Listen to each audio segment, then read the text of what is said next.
மோடிஜி அவர்களே, என் வாக்கு என் உரிமை.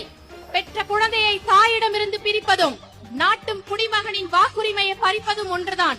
தாங்கள் செயல்படுத்தும் அவசர வாக்காளர் பட்டியல் சிறப்பு சீர்திருத்த தமிழக வெற்றி கழகம் சார்பாக வன்மையாக கண்டிக்கின்றோம்.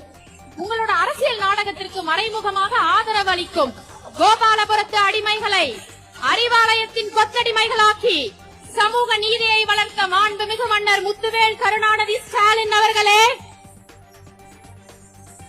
தூசி வழக்கில் மாட்டியல் உங்க தங்கை கனிமொழிக்காக உச்சநீதிமன்றத்தில் அப்பீல் போன ஸ்டாலின் அங்கிள் ஏன் எஸ்ஐஆருக்காக உச்சநீதிமன்றத்துல மேல்முறையீடு செய்யவில்லை? தமிழ்நாட்டு மக்களுக்கு தெரியும், நீங்க ஈடில மாட்டி மோடியிடம் மண்டியிட்ட வரலாறும் தெரியும். எஸ்ஐஆருக்கு எதிராக அனைத்து கட்சி கூட்டத்தை கூட்டிய சிஎம் சார், அப்புறம் எதுக்கு சார் உங்க கட்சிக்காரங்க பூத் லெவல் ஆபீசர் கூடவே சுத்திக்கிட்டு இருக்காங்க? எங்க தலைவர் சொன்ன மாதிரி பாசிச பாஜகவுடன் மறைமுக கூட்டா? எழுதி வைத்துக் கொள்ளுங்கள். 2026ஆம் ஆண்டு சட்டமன்ற தேர்தலில் 234 தொகுதிகளிலும் திமுக டெபாசிட் இழக்க போகிறது. உங்க 75 ஆண்டு கால திராவிட வரலாற்றுக்கு முற்றுப்புள்ளி வைக்கப் போவது இன்றைய இளைய தலைமுறைதான் என்பதை மறந்து விடாதீர்கள்.